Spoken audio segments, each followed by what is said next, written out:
Hello, everybody. It's James here. Storytime with Dutch Mantell, episode 15. And we're going to do some plugs with a thumbs up from Dutch right there. And we're going to do some plugs first. And the first one is new YouTube channel. I mentioned this on last week's podcast. I'm going to mention it on every single podcast until everybody migrates over and subscribes to that one. And it is Storytime with Dutch Mantell, the YouTube channel. It is exclusive to Dutch. It's no longer on WSI. The links are in the description. Search for it, Google it. You cannot miss it. Next, we're going to do some books. Tales from a Dirt Road by Dutch Mantell, available at Amazon. The World According to Dutch, available at Amazon. Two of the finest books, tomes, autobiographical stories, and ribald anecdotes that you could ever ask for. And there may even be a third coming your way at some point.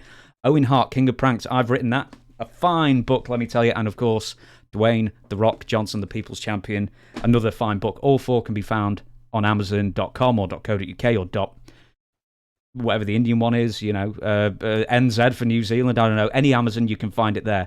Any other things I need to mention? Yes, if you enjoy the show, apart from this protracted introduction, of course, please give us 5 stars on iTunes. Please give us 5 stars on wherever you can give us 5 stars. And I've blathered on for long enough now. Questions for dutch@gmail.com to send your questions to the man himself. And here he is, Dutch Mantell. Oh, I love the intro. I mean, you're just so good at it. I just sit back and I listen to it. So, but if I was a fan, and I'm tuning into the show for the first time, your introduction would make me stay tuned. I said, I don't know, this guy's so good, so glib. I got to listen to him. But that's a damn lie, and you know it. I'm a terrible intro and outro person, as you well know. So are you calling me a liar? Yeah, well, yeah. If you are. I must disagree with your opinion. I'm a terrible intro, outro. I just my mouth fills full of saliva about 10 seconds in, so I'm try not to dribble all over myself while I do it. That's an art form. So you get through that without a big, calamity. So, but I appreciate it. I really do. So we have questions from fans, and I'm here to answer them. And I may blather on and on and on, but I will get to a point eventually with your help. Like my introductions, I will get to a point eventually. And here is the first point I'm going to get to, a question, or actually it's more of a statement / question. And it says, please ask Dutch. Dutch, do you know who up in New York is talking about you? Yes. There's two answers to that, really. Mm-hmm. One of them, you say who, and they said nobody. That's the first one, and the other one is what's the guy? I read this before. What's his name? Well, I actually blanked it out on your end. Then I tell him Joel Gertner from ECW fame, and Joel also says, hell, he should get it. Well, I do get it, but I don't get it because I've been hit in the head a couple 1,000 times. But and speaking of Joel, I don't think I've ever met him but one time. One time is all I've ever met him. So, but I heard a lot about him. Heard a lot about the ECW guys, and see down south when they started ECW, it was like, well, it was an independent group. We knew that. But some of the guys they had working there, we weren't familiar with them down south. Then, of course, the tapes came in, and we saw this and saw that. And I've had a lot of opinions about ECW over the years. But I did like the way they produced TV because it was similar to studio wrestling.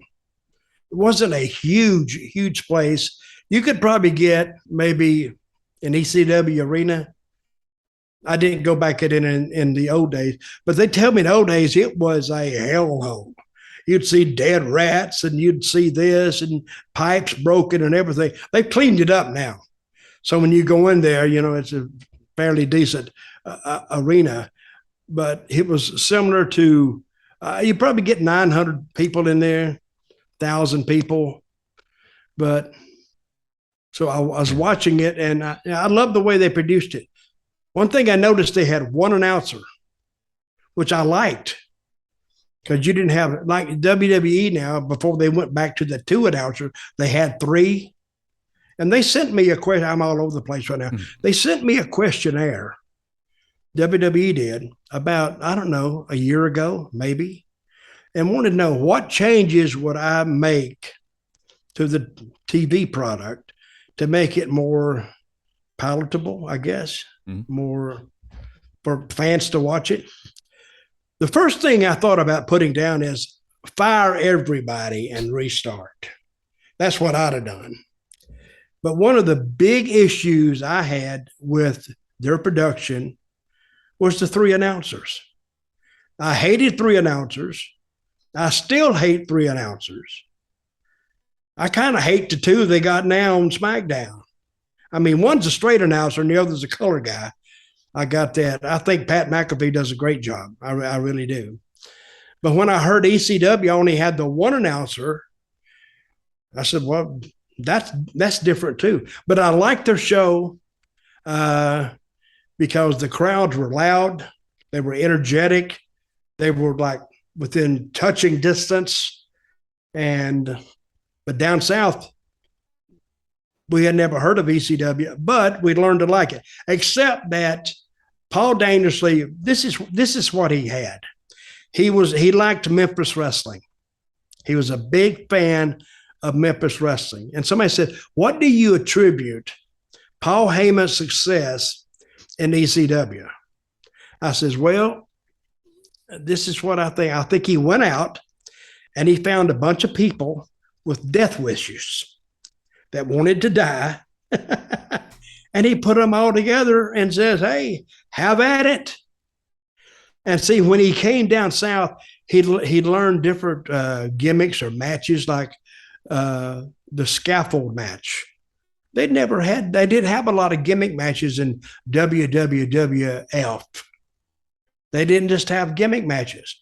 And some like a double bullwhip match. Of course, you'd have to have a guy with a bullwhip. They had never had those matches. They never had like the barbed wire matches or any of that stuff, because most of the territory in the old Vince McMahon territory, they just had straight up wrestling matches. And if they had a gimmick match, it'd just be in the main event, and that was it. Hell, we used to have 3 gimmick matches on the card in Memphis almost every other week, because we had to draw people. But and I said all he did was found people with a death wish and introduced old style Southern wrestling to the North. That's what he did in Philadelphia. Now I'm gonna tell this story. I was in a 7-Eleven one time, and the guy went, "Hey, dude, you Dutch Mantell, man." I said, "Oh yeah." He said, "Man, big fan, man. Hey." He said, "You ever do that crazy stuff to do an ECW, man?" See, he'd watch an ECW. He didn't watch the old Memphis show. I said, "Where do you think they got those ideas?" "Oh, no, man." I said, "Well, they got them from Memphis." "Really?" He said, "Yeah." I said, "Yeah." But he said, "They draw a lot of people." I says, "Well, listen, Philadelphia is a town with 3 million people. Memphis was a town with about 350,000. We would sell out to Mid-South Arena sometimes with that low turnout the low population. And they would run ECW Arena once every 3 to 4 to 5 weeks and put 900 people in there. So if you just look at the sheer example of tickets we draw as opposed to them, and they got all their ideas from us. But the guy had no idea of the history of old Memphis, and he would just see an ECW. I was just trying to smarten him up. So whether he got smartened up or not, I don't know. I didn't give a shit. So I told him, "Get out of the way. Let me get my 6-pack of beer and let me go."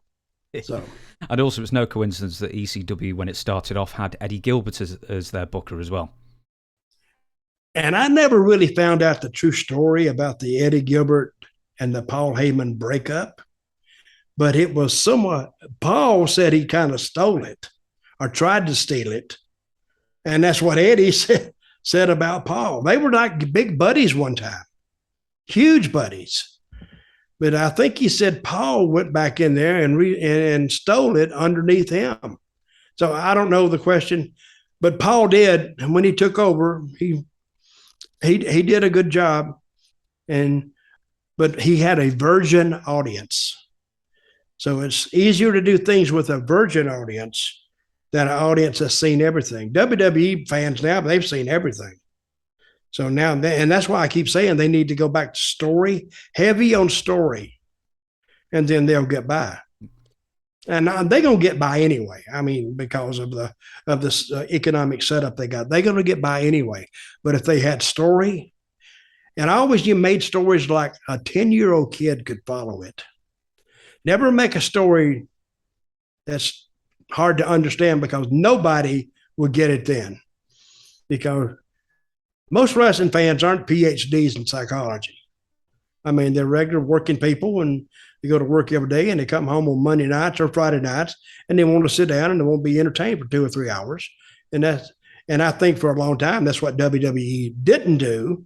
Therefore, did they pay the price? No, not really. At the end of the day, they still made money, but the show did suck big time. Absolutely. We will move on then. And Dylan Holiday asks, in late 1993, Daryl Van Horn, James Mitchell, his real name, debuted in Smoky Mountain Wrestling. He was a standout on the mic despite only being in the business for around 4 years. What was it like working with Mitchell at this point? Do you have any stories you can share? Thanks, fellas. Take care. And you met Father Jim Mitchell very recently, didn't you? I met him last week. So I'm here in Orlando right now. As you can tell, my background is different. The presidential suite, I should say. I am in the presidential suite at a timeshare resort. I forgot the name of it, Electoria or something. I forgot the Exploria or something, but and a beautiful place. So I've been here for like 3 or 4 days by myself, which is beautiful because I hadn't had anybody asking me any questions, hadn't had anybody bothering me. My food is included, so I don't got to go and get something to eat or call to bring food in, and it's been great. But I went to this show because my son-in-law, who was here with me over the weekend, he told me that there is Father Jim, and he's in the what do you call it, the business? Where people sing songs. Karaoke. Karaoke. I can't even remember the name. I said, I want to say Courtney for some reason. The karaoke business. And he asked about me, and he said, yeah, he's here. And he said, I'd love for Dutch to come down. And I came down, and I had a brief meeting with, well, not brief, it stayed about 2 hours. And he had a great show here in Orlando. And we were talking, and he told me that I taught him so much. And he actually said, I appreciate the way you treated me when I was breaking in. So I said, because I have never been under the, I never tried to get tough on somebody or hard on somebody, but he had a lot of talent, and he matched that gimmick perfectly, because he managed the guy one time that I don't know if I sent you the video clip of it. He was managing the Mummy. Prince Karras, yeah, he did as well. Prince Karras, and he did a deal where they put sand in his bag and they cut his thumb off and sand poured out of it. And now I know it's a big work, but I popped because the people said, well, how did he do that? Now, we're in a part of like Tennessee or West Virginia at the time that hadn't seen sunlight since 1997. So they were looking at it like, oh, how did he do that? How did he do that? But he was a great interviewer, a great manager, and he still is. He's a great performer. So as far as my interaction with him, nothing. It was great. I love Jim, and I'm glad he respected me. And when I left that night, it's only been like 3 or 4 nights ago, and this is the only guy who's ever done me like this. He hugged me. He actually kissed me right here, and he says, I love you, and thank you for all that you taught me. And shook my hand, and he walked off, which I actually appreciate that. Because I don't know, a lot of guys, you never know how they feel about you. And he said, I had my opportunity. I guess that's what he thought. I had my opportunity to tell him, and I did. So thank you, Mr. Mitchell. Same to you. I hope I mean, because he loves you so much, maybe we could get him on as a guest. We've never had any guests, but Ron Fuller, we wanted to say a million other people. But there's one thing I want to make mention of is back in Smoky Mountain Wrestling, he would say things like, all you people out there felching the family dog and that kind of thing. Where at the time, not that many people knew what felching was. And he'd just try and get. What did he try and get away with on the microphone that you found amusing, if you can recall anything? He would try to insult them, but he did it in such a way that he was so highbrow they missed it. And even I would miss it at the time unless I went back over the tape. Felching the family dog. Now, what do you think that'd be? So, and he's up there in the part of the country that was known for Deliverance. Mm-hmm. See the movie Deliverance? Well, I've seen the main bits, yeah. Yeah, so that's where we were. And but he was over with those people. And that's what I like about wrestling fans that are not spoiled. These fans weren't spoiled. They had never had the product really brought to them and delivered to them and presented to them the way that Jim Cornette presented it to them in Smoky Mountain. Probably one of the better shows that I've been associated with. I always thought Memphis wrestling was good. Smoky Mountain was good. Continental with Ron Fuller and his brother, that was great. Florida Championship Wrestling, I thought was great. And Texas wrestling. Mid-Atlantic was good too, but that was all Southern wrestling. When you got out of that genre of Southern wrestling and started going north, the wrestling got increasingly more worse. And WWE, they could do anything. WWF, they could do anything they wanted because they really trafficked in population. So you go to New York City, you go to Madison Square Garden, it seats 17,000. Well, they got 10 million people live around there.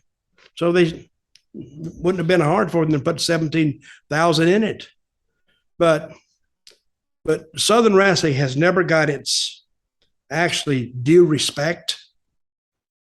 But I'm here to say that I think some of the greatest ideas and most of the big stars came through the South. That's where they learned to work. That's where they learned timing. They learned like association, how to do certain things in certain ways and how to act in certain situations. And they came to the South as young wrestlers, learned it, and then went on. The only one who didn't come through the South that was a big star was Bruno. Mm-hmm. Bruno never toured the South. He may have made a few shots in Florida, but that was after he was already a champion. Because by and large, northern wrestlers coming south never got over because of the accent or this or something about them. They never quite got over. Southern wrestlers, on the other hand, going north, did. Because, of course, the southern wrestlers go up there and just insult the northern population and have instant heat. Like me going to Puerto Rico and I'm insulting Puerto Ricans, it was easy. A lot of people call it cheap heat. I called it no convenient heat because you could use it when you needed it. So that was my feelings on that. Absolutely. We will move on then. KLF says, you recently posted a photo of yourself on Instagram bloodying up Dory Funk Jr. What can you tell us about Dory as a worker and as a person, and did he have any crazy tendencies like Terry? No. Dory Funk was the sane part of the Funk brothers. When you saw them together, you probably you may have thought they were brothers because they were both the same size. But they didn't really resemble each other, and their mannerisms and the way they behaved were so different from each other. Terry was just wide open, an idiot. I loved him to death, but there's no telling what he would do. Dory, on the other hand, you could kind of predict what he was going to do and his pace and in a match. And I'm talking about in a match now. Now, I've been in tag matches with Dory and Terry. It's almost like two separate matches are going on. Terry would be having his match. Within the match, Then Dory would come in and he'd change it to his match within the match. But those guys, I love both of them to death. But Dory was the sane one, and Terry was the insane one. So when I came to Florida, it was 1984, and this was right after the it was right after Dusty Rhodes had quit to take the job, and he didn't quit there was no anger there was no malice or bad feelings. He quit to go to Mid-Atlantic, and because Eddie Graham, who was the owner of Florida Championship Wrestling, suggested go up there, Dusty, because they can use you, and he loved Dusty like a son. But when he left, and I don't know why Eddie let him do this, he took everybody who was anybody in the territory. He took Magnum TA, he took Nikita Khrushchev, he took Barry Windham, and a few more. So after a few weeks in Florida, the fans are watching this and, wait a minute, where's Nikita? And where's where's all our guys? Everybody is gone. And where's Dusty? They all left. So when I went in to book the territory, and I had a meeting with Eddie, and we talked, and I loved Eddie. I looked, I said, I don't have nothing to work with. I don't have no leftovers. I don't have nothing. I said, so it took me about at least 8 to 10 weeks to get that territory back up and moving. It takes time. And I had nothing to work with. I had to almost remake anybody on that territory. So I finally, and back in those days, you got Ric Flair. He was a champion. You got the world champion ever, 3 months. You got him for a week. That's how, and he was booked out of St. Louis. So we had him, and he was coming in. So I drew a little money with him, and the territory started to come up. But by and large, that was the time that Eddie Graham was having problems. And one night in Orlando, it was Super Bowl Sunday, 1985, we got word in the back that Eddie Graham had shot and killed himself. That's some tough news to get, because Eddie was he was my friend. All the guys loved Eddie. And then I left Florida shortly after that, because I just couldn't put the Eddie suicide. I just couldn't put it to peace. I couldn't put it to, and it would remind me every time I'd walk in that office that this was Eddie's office, not mine. It was Eddie's office. So, and very few deaths have affected me like that in the wrestling business, but that was one of them. And but anyway, it's back to the territory. It was coming up, and then I left. Was that the original question? It wasn't, no, but it was a fine answer anyway. I'll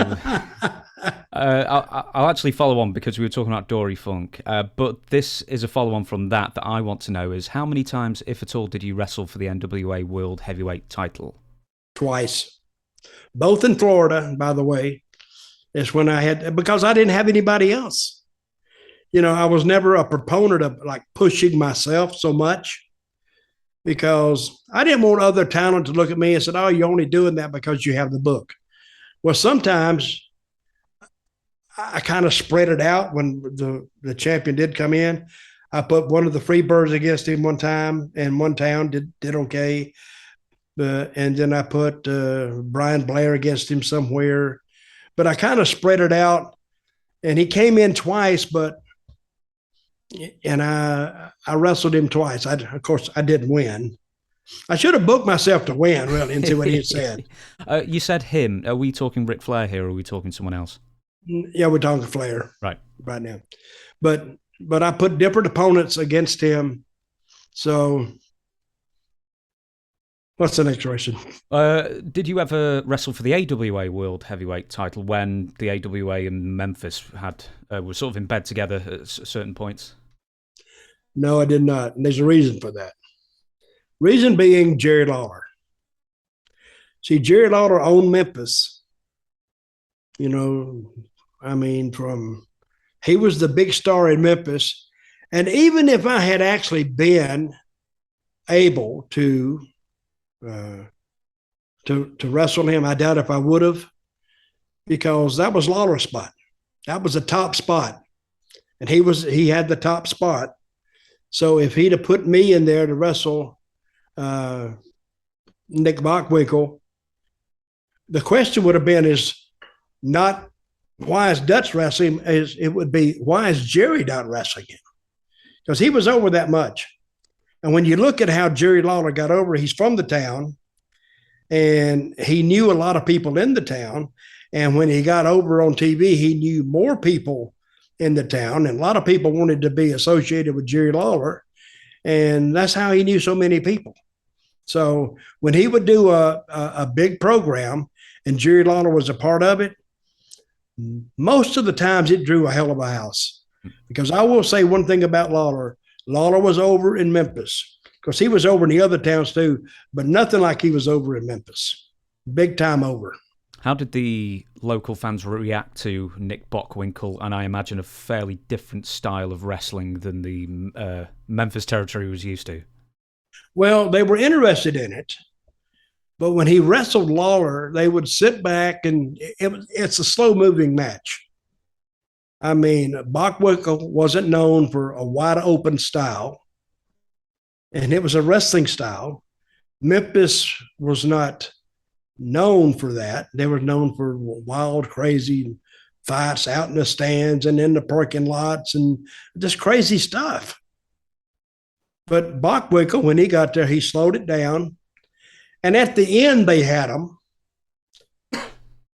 Bockwinkel had great timing. And he had great patience, really, because how long can you sit in a hole when the people are when you're hearing crickets? But he knows where he's going. And if he bores them enough, sometimes like just doing this, well, what the hell? They did something. They're up. But they reacted to it and as you would expect them to act, reserved till they saw something that needed cheering. So, and they had good matches, but nothing like he had with me or like Lawler had with Dundee or even Austin Idol or Tommy Rich.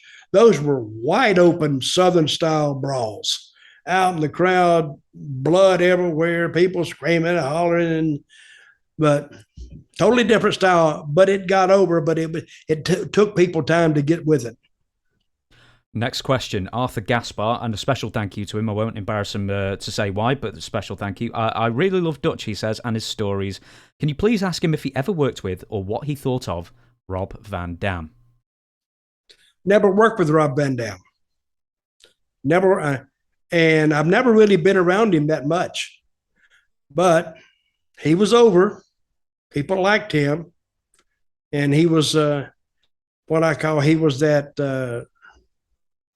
He was that dope smoking over guy that he had his fans, certain fans.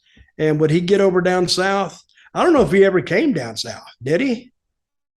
I don't remember him in Memphis. I think he started in like the very early 90s if he was traveling around. He was in USWA briefly with Sabu, in fact, in the very early 90s. Well, that didn't last long. It was in the early 90s. They probably had to get a job to eat. But no, I don't think he came down south.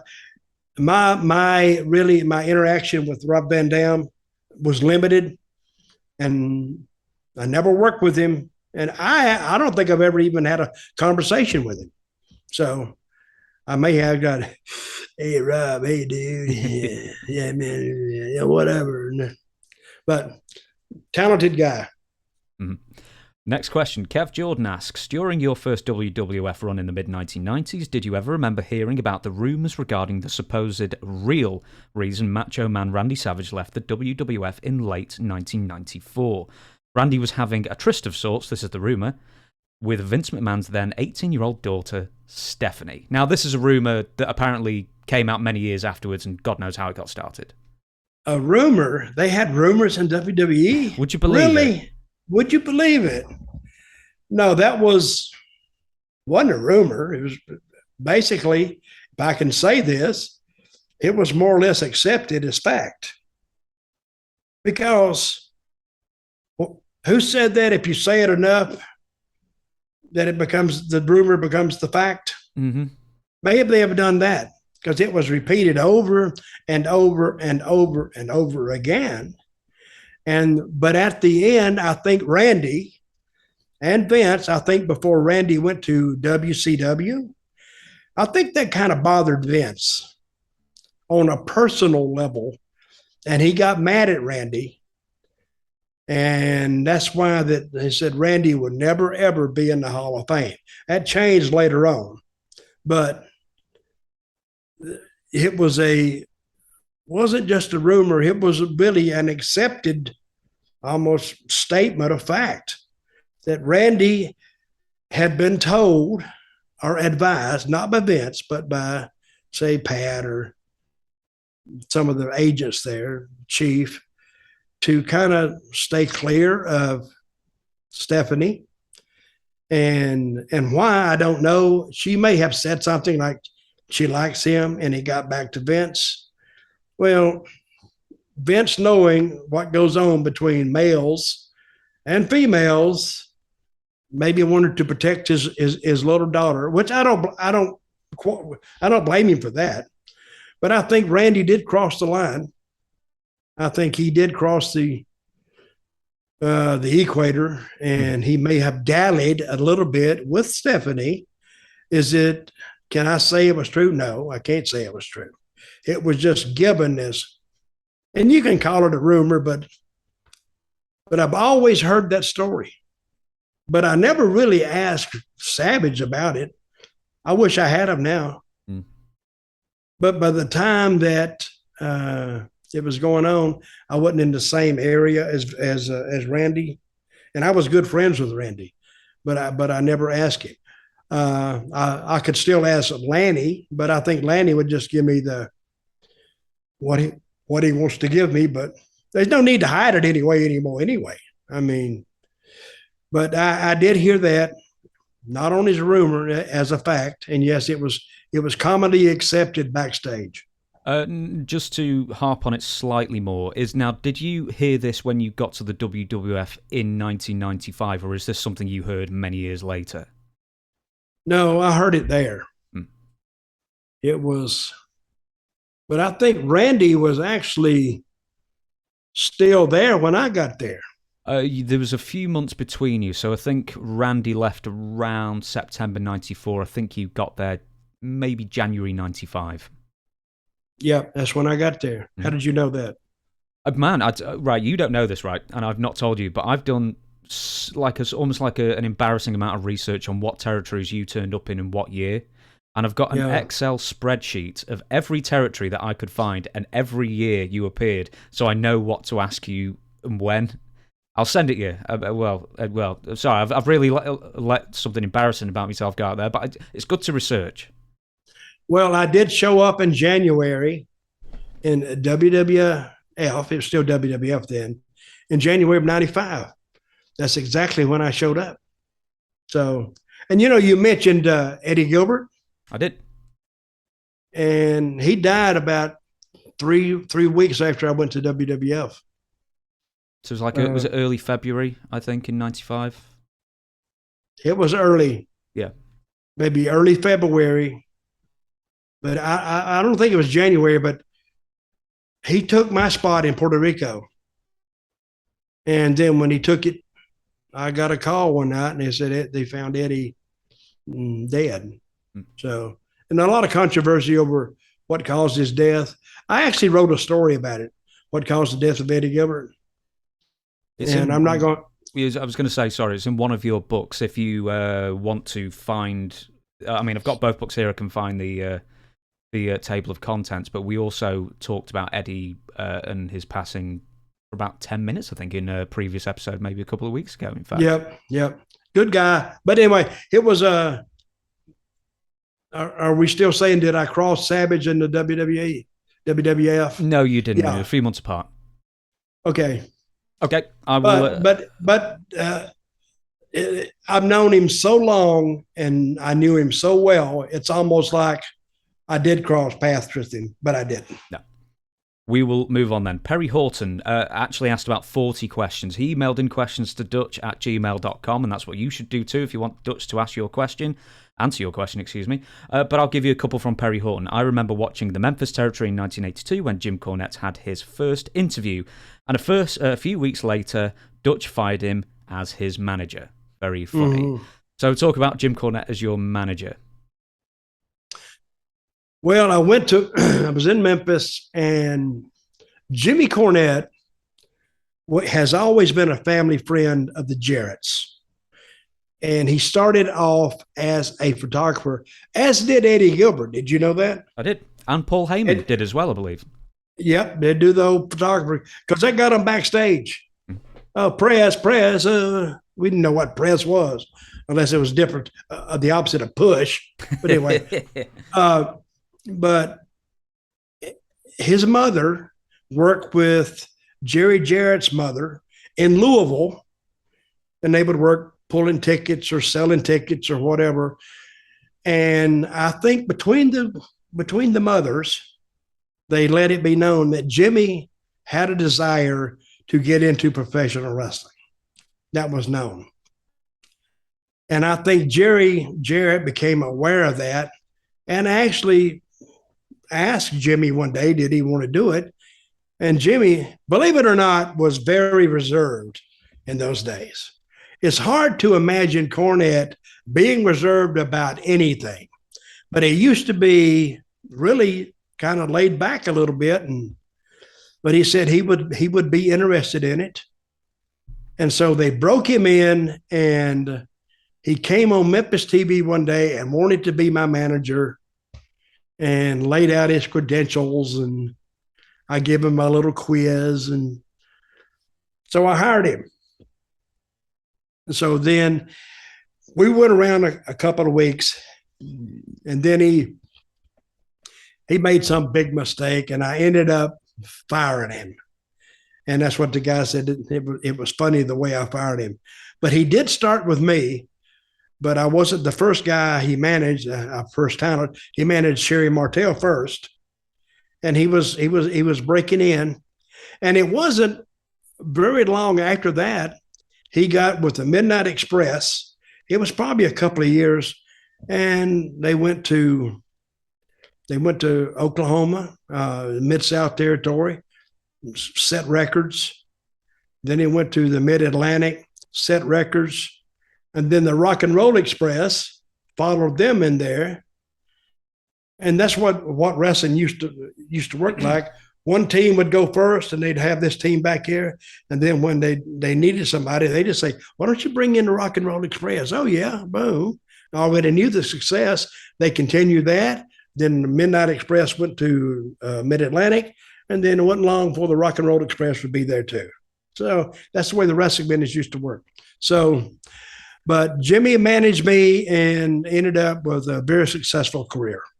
Did you know when you were going to be paired up with Jim that it was only going to last a couple of weeks? Or was it almost like, let's see what happens, and if you get a huge reaction, we'll change the Well, that's the best way. That's the best way to book it anyway. Let's book it and see what kind of response we get. So, and we did, but I had been a baby face before, so they thought, well, instead of trying to put the circle into the square peg, let's just take him back and make him a baby face, because it's easier to attack it from that side. Mm-hmm. So since I already had Jimmy there as my foil, so all he had to do was hire somebody to come and get me. And we took off like that. Jimmy is a natural heel. He always will be, always was, because you hate him when you see him. Comes out there, and what an interview he gives. He's nonstop. He doesn't make people mad so much. You just want him to shut up. And when he would use that racket, We had a match one time. I forgot where I think it was in WWL, EF, yeah. And he was going to hit me with that right. He hit me so hard, I swear to God. I said later, "Do I owe you money? Because if I do, let me pay you, but don't hit me anymore." And he had a way of laying it in. He laid it flat, loud, very loud. I mean, it wouldn't kill you, but you know it was there. But I'd rather be that way than just a little. Give me something to sell. Well, he did. So, but I'm good friends with Ed, good friends with Jimmy. I always have been, and I worked for him at Smoky Mountain and a few places. I like Jimmy a lot. Add Jim Cornette to the list of our politics are different. So, but we never talk politics, which is probably why our friendship is still intact. Mm-hmm.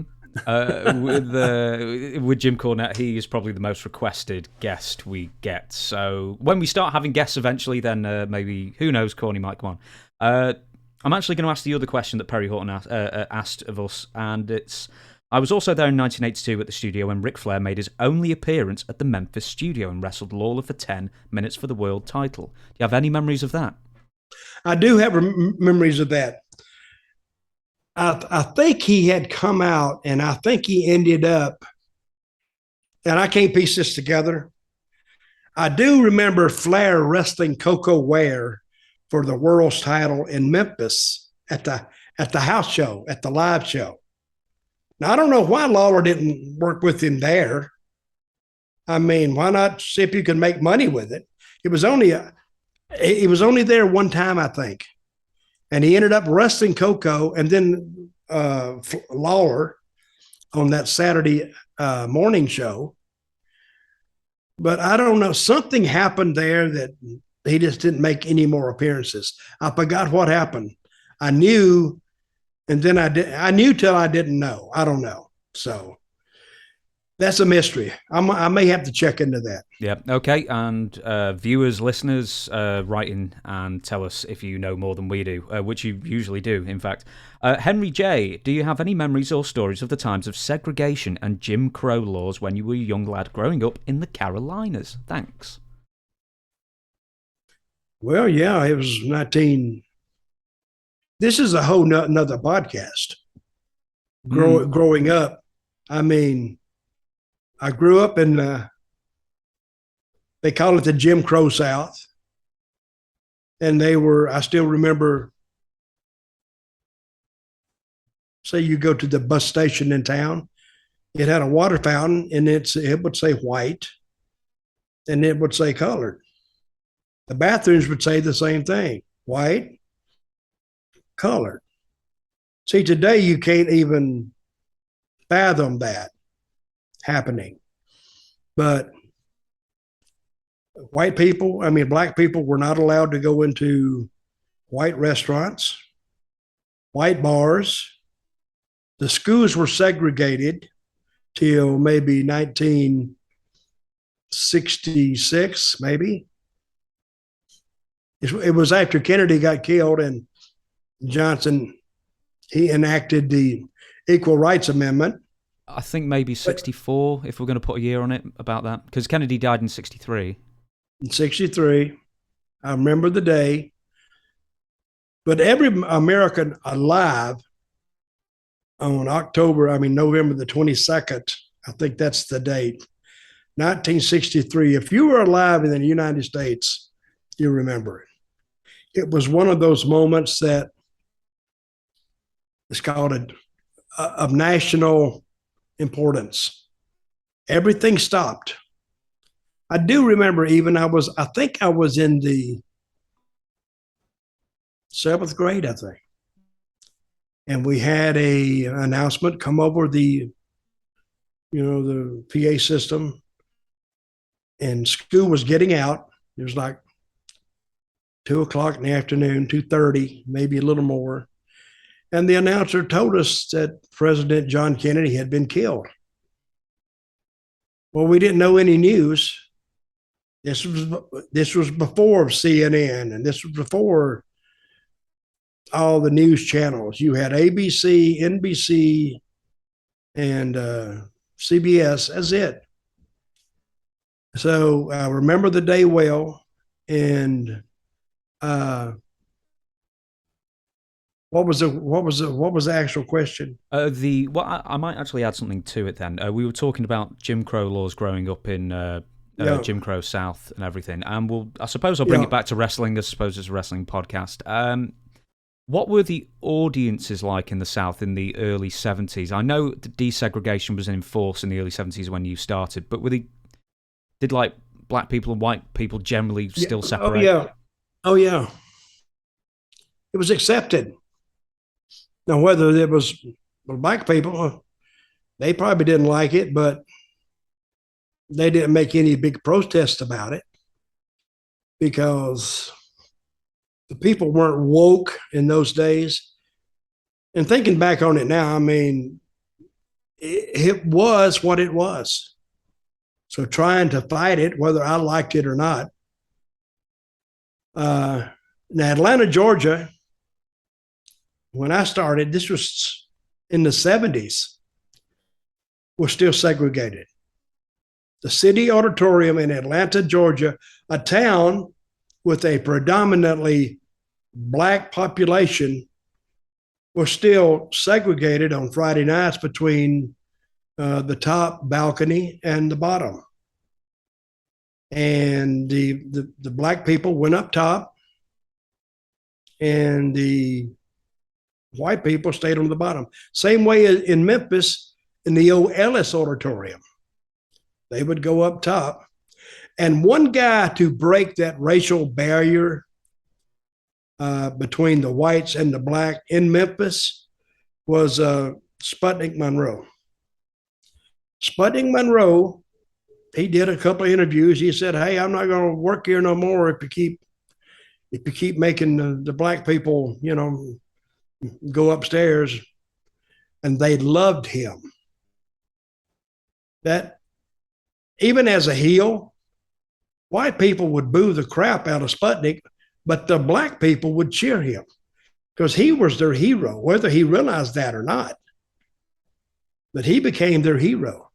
And I was just reading this the other day. Sputnik Monroe was arrested in Memphis for merely going into what they call a Negro cafe. That was the headlines. And he got a black lawyer, because they kicked it out. I mean, and he said he was just talking in there to his friends, and they brought up his civil rights, and they let it go. But he was arrested just for sitting in a black-owned restaurant in Memphis. Jim Crow was an established fact down south in the 60s, 70s, and lingering on into the 80s and 90s, and probably still lingers on today in some respects. Now, I've got a word in my mind. You tell me if it was right or wrong. Was the word mopery that Sputnik Monroe was charged with? I think it was, now that you mention it. And I don't know what mopery means, but I do remember the word. What's it mean? I remember hearing it from many years ago, and I can't find out. I can't find any other mention of it. But hopefully it's mopery, because it's an amazing word. Either way, mopery, I think, is just hanging around, moping around. See what I mean? Yeah, doing nothing. But the thought is moping around, probably conjuring up evil things to come. Moping around. Yeah. We will move on then. This next person, name unknown, but hello, Dutch. Other than Magnum TA, who else comes to your mind who would have, been a sure shot wrestling Hall of Famer if their career wasn't diminished or ended due to injury? Thanks. Well, it's hard to say.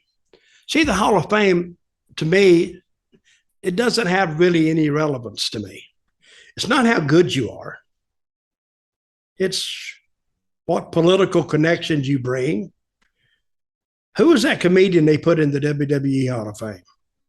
Drew Carey. Is that right? Yeah. And he did a match, So one match refereeing is a guest referee, and he's not even a wrestler. That seals his acceptance into the Hall of Fame in the WWE. There's a lot of wrestlers who didn't get hurt should be in there, but they'll never make it. Now I don't know who bases that on now, since Vince is gone, who actually gets in there. So, well, if we take when you talk about wrestling, it's a scam to begin with, but the Hall of Fame is a bigger scam because it has no rhyme nor reason. But I guarantee if Sasha Banks, if she comes back to WWE, if Sasha Banks retires next year, she'll be in the Hall of Fame in 2 years because they can't pass up that exposure. And that will get them more, clicks, more eyeballs. But does she belong in there? Oh, I don't know. There's a lot of people belong in there. I think Amazing Kong belongs in there too. But you think Amazing Kong will ever make it in WWE Hall of Fame? Well, she didn't do much. She didn't do much there. But what I'm saying is, she was really the kickstart of the women's craze. When I kickstarted her in TNA, her and Gail Kim, they took off. And all WWE had to do was just take a blueprint of that and run with it.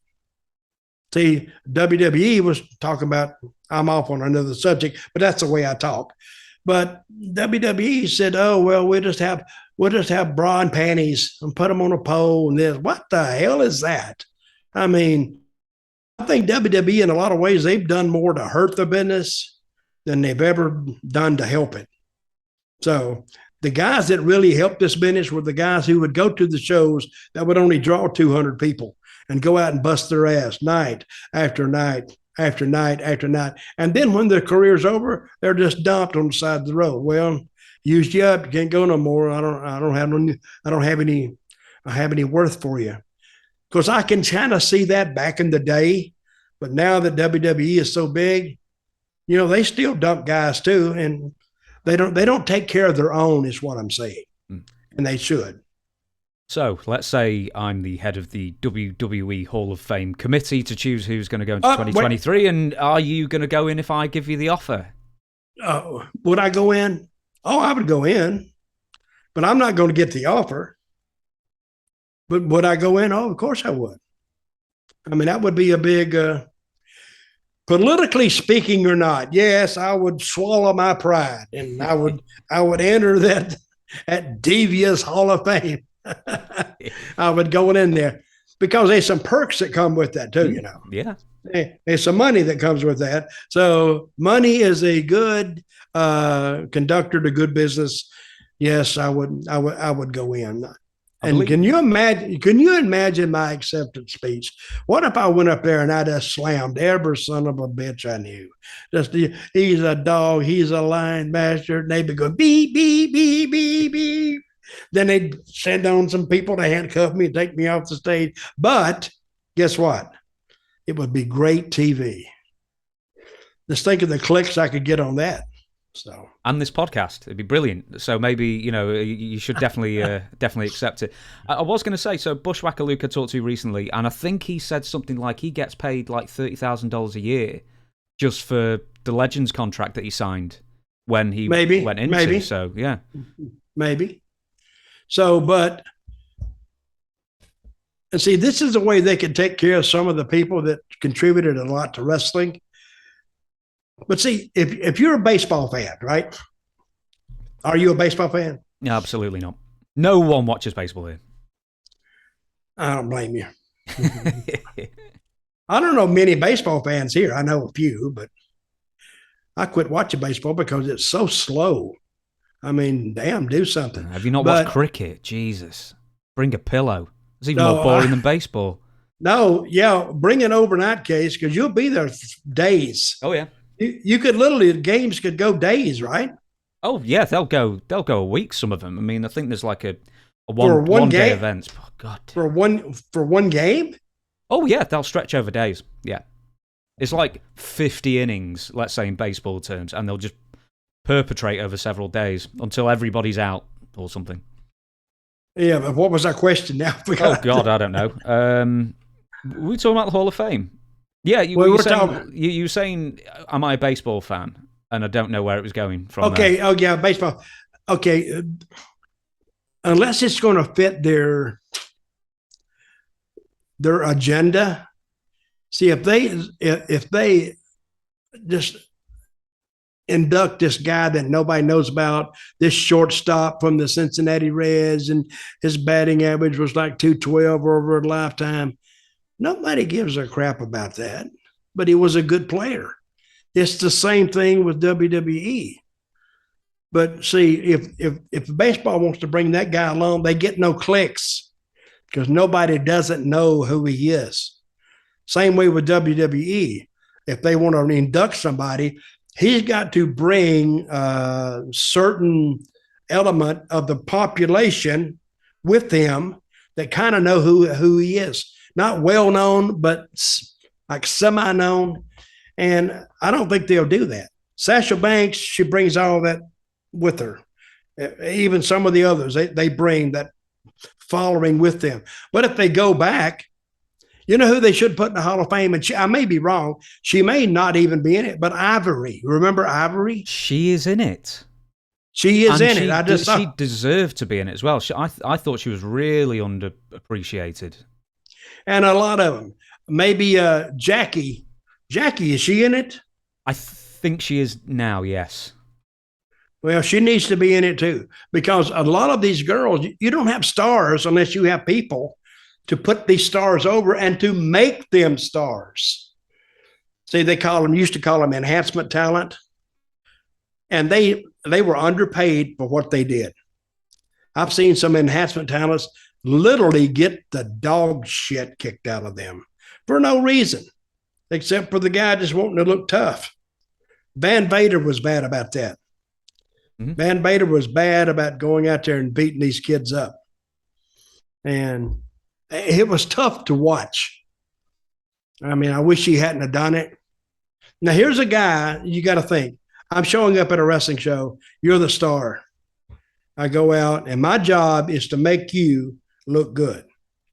Well, how good can I make you look if you punch me right in the mouth right off the bat?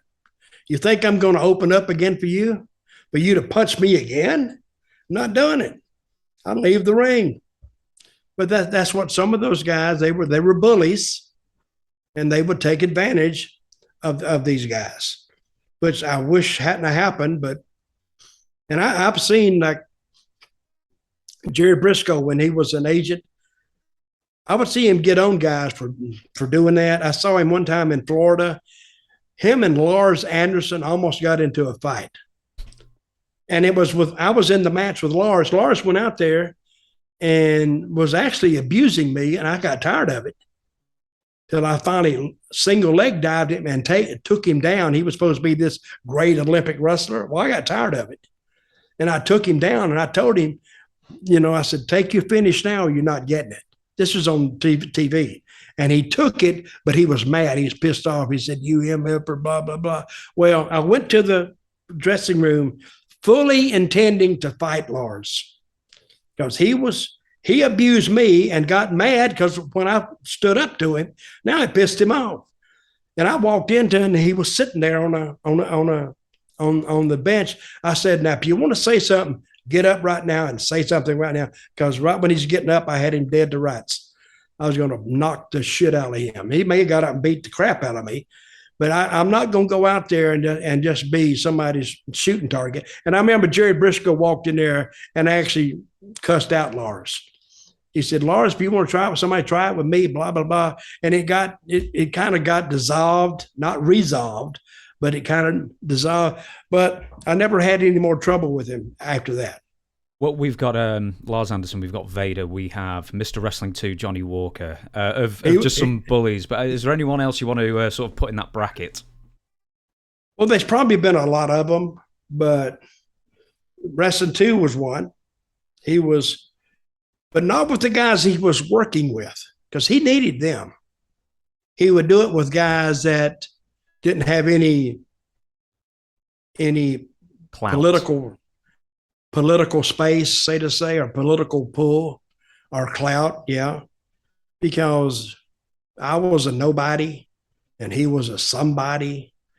So if you had to, side with one of the others, of course you're going to side with Walker. He was your money guy. You made money with him. I didn't make him nothing. I was just taking money from him, really. But I always said that, you get more with sugar than you do with vinegar. Guys that go do that, and word gets around, watch him. So don't. I mean, I wrote a story in one of my books about a day long. It was a day long deal too, because we used to do TV in the mornings in Atlanta. Then we get in the car and go to Columbus TV. Then we do TV there, and I was booked against wrestling too on two of those TVs. I don't know why, but I was. And I'd had trouble with him on the morning show. Then I was booked to get with him on the afternoon show, but with a different outcome. But I knew he was a bully. He'd already proved himself to me. And I was saying, well, today, if we have any trouble, we're just going to have a fight. But except I didn't do that. I told him to take a headlock, take me over, and I just laid down. I wouldn't even get up. He said, come on, get up. I said, no. Come on, kid, get up, I said, no. Finally, he was trying to come up and bring me up. I wouldn't come. I said, listen, Johnny, I don't know if you read the story, but I said, hey, we can get up and have a match, or you can just beat me right here. It's your choice.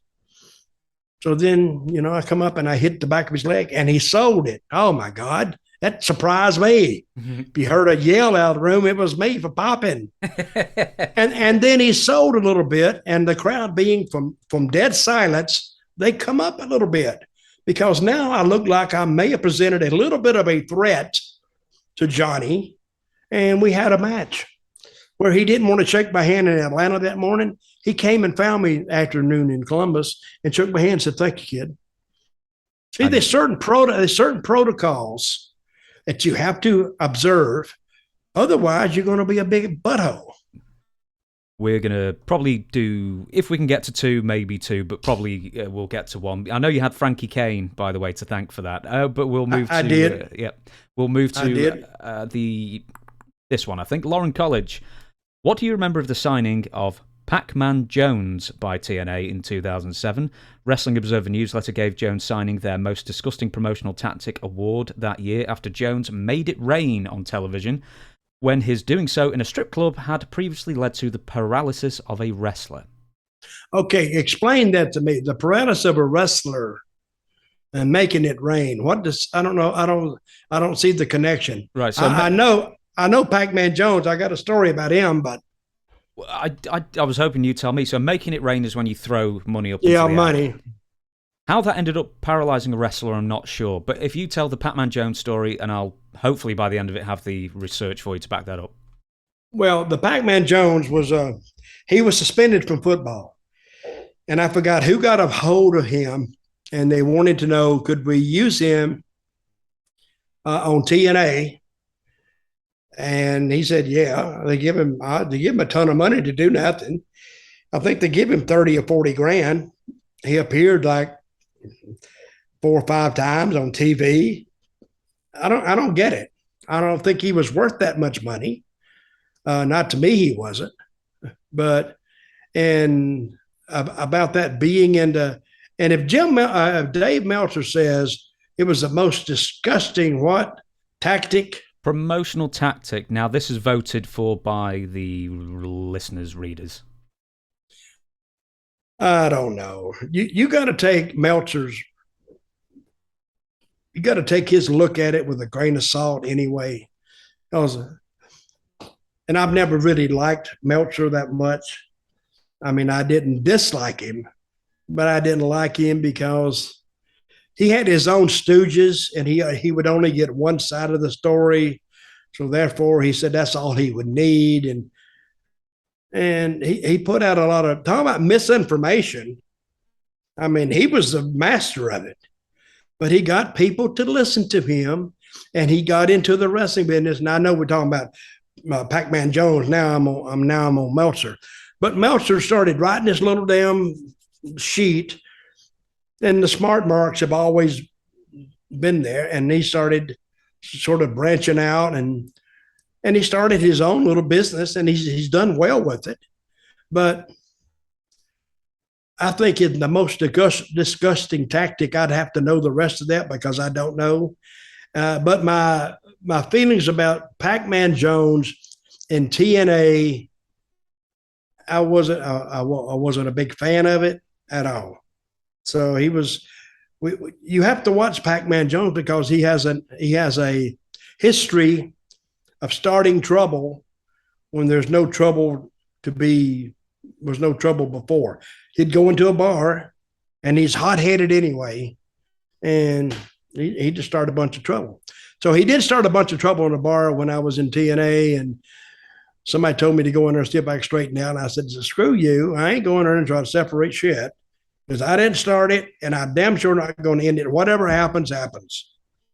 So nothing happened that night, but expect me to go in there and try to protect. I don't give a shit.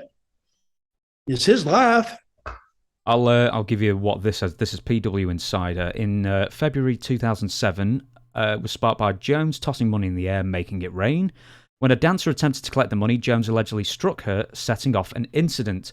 Urbanski, who was working at the club I don't know who Urbanski is, I believe he's the wrestler who was paralyzed. The club to help financially cover his wife's law school expenses arrived after the incident. Someone believed to be linked to Jones returned and opened fire, leaving Urbanski paralyzed for life.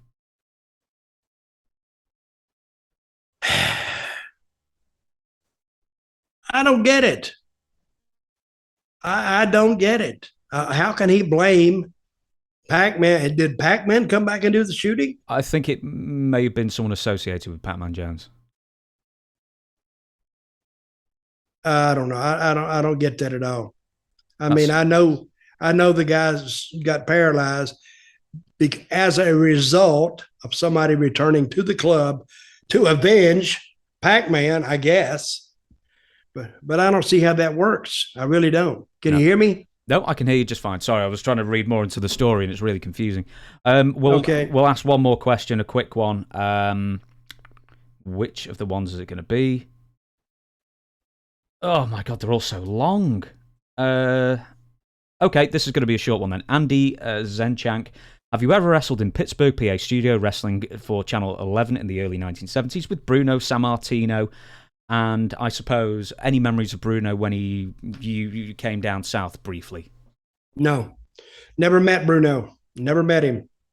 Because Bruno is one of those types of characters. Even if I had gone up north, there's a good chance I may have missed him there because, he had his own schedule back in the day. You didn't see him on TV every week. You didn't see him in the cars in Baltimore. And see, when Bruno toured, it's like the world champion touring. They had their own world champion. They couldn't put him on regular shows anyway because it would lessen his appeal as a top name in the wrestling profession. Never met Bruno. Just been in the same building with him, and that was WrestleMania in New Jersey. What was that? 29. I think it was 29. Mm-hmm. Oh, we talking around 2013 or so. Wasn't he inducted in the Hall of Fame? Yeah, I've got a feeling that was 2013. I'll double check that. Yeah, that was it. So that's when I restarted with WWE as Zeb Colter. I never asked you this, is if you had the opportunity, because obviously Vince McMahon wants to own everything, including your name. If you had your druthers, if you had your way, would you have just gone in as Dutch Mantell? Well, I would rather, because people knew me as Dutch more than trying to get another name. But now I have two names. So guess what? I can charge for either one. I'm a double name guy. So, and the reason I asked one time, that was another the thing that's guys didn't know. How could some guys get their names and some guys not? So, and I think the smart guys that had lawyers, I guess they knew to trademark their name before they got there. So Vince could only lease it, not own it. But he owns Zeb Colter, so he can do with it what he wants. Did you come up with it, or was that given to you? Well, I was there before as Uncle Zeb, and I managed these Ron and Don. I managed the Harris boys, managed them. So when I came back, it was the start of the what was that deal they called it? I forgot now. But it was like a political movement. Or was it like the Linda McMahon thing? No, it wasn't like that. I forgot what it. But anyway, they wanted to associate me with that. Oh, the Tea Party movement. The Tea Party movement. They wanted to associate me with that, and it actually got over. They thought everybody was going to hate it. Hell, half the crowd loved it. I was a half away. You couldn't. They said, "Oh, people are gonna." This is what Vince told me. People are not gonna like you. I went, "Oh, again, I've said this 100 times. You can know too much for your own good. So what if I said, "Well, no, Vince, they like that." No, they don't. So anyway, I just went along with it and didn't press the issue. And the Colter name, where did that come from? I don't know where it came from. I have no idea. You just said you were Zeb, and then someone said you're Zeb Colter now. Yeah, well, I've had people come up to me and they say, "You racist, you're this, you're that," and people have actually said this to me. I says, "No, that's not me. They write that for me." Oh, bullshit! I know you. You believe that stuff. Hence, I delivered it in such a way that they believed it. So I believe that I delivered it in such a way that they said, he's from down south, so he's got to be racist. He's down south, and also he's got to be having sex with his sister because he's down south. So they just take all these ideas they have in their head and they put them on me. So when I was talking about, we the people and do all that stuff, well, it fit right in. Again, let the people make the decision, not you. Because if you go with them, you're not wrong. Absolutely. And I will make the decision now to shut this podcast down. But before I do, I'll do the short, I've already did a very long intro. I'll do a short outro. 2 books by Dutch, 2 books by me, all on Amazon, all in the links in the videos and all in the podcast. iTunes, Apple Podcasts, please give us 5 stars. Give us a good rating wherever else you can find us. And dirtydutchmantell.com hopefully will be up and running by the time this one's out, but we say that every week. Yeah, we do say it every week. And try it anyway. Try your luck. Anything else you want to bring up, Dutch? No, I've actually enjoyed this one because I've been allowed to ramble around and come back and in and out, and that's the way I talk. I mean, if somebody was in a car with us and they was in the back seat and they heard this, I think they'd enjoy it because they just didn't get to add anything in because we'd have probably told them to shut up anyway. And then we'd stop the car and just beat them up. That's what great car trips are about anyway. So, but anyway, enjoyed the show. Great night last night in wherever I was. It was last week. Well, yeah, but no, I had a last night too. Oh, okay. I'm trying to think. It's a great night last night. So thank you guys over there at the pharmacy. And I forgot to add, what's the music on in the car that we're driving down 200 miles to the next town? What is the music in the car? Yeah, if you're picking the radio station, you picking the band. I would think it would be Hank, and it would be Willie and Waylon. That's what it'd be. Mm-hmm. 3 towering country stars to take us to the next town. And that's when country music changed, and the music changed, and they did it. Waylon, Willie, and me. So that's what we'd be listening to. Okay, I've been practicing my yodeling for when we eventually do the guitar off that we've been threatening to do to each other for a few weeks now, when you do Ghost Riders in the Sky and I do whatever it is I figure out how to do. All right. Right, so thank you very much. Thank you very much for watching. We'll catch you next week, and thank you, Dutch, for entertaining us once again. Thank you.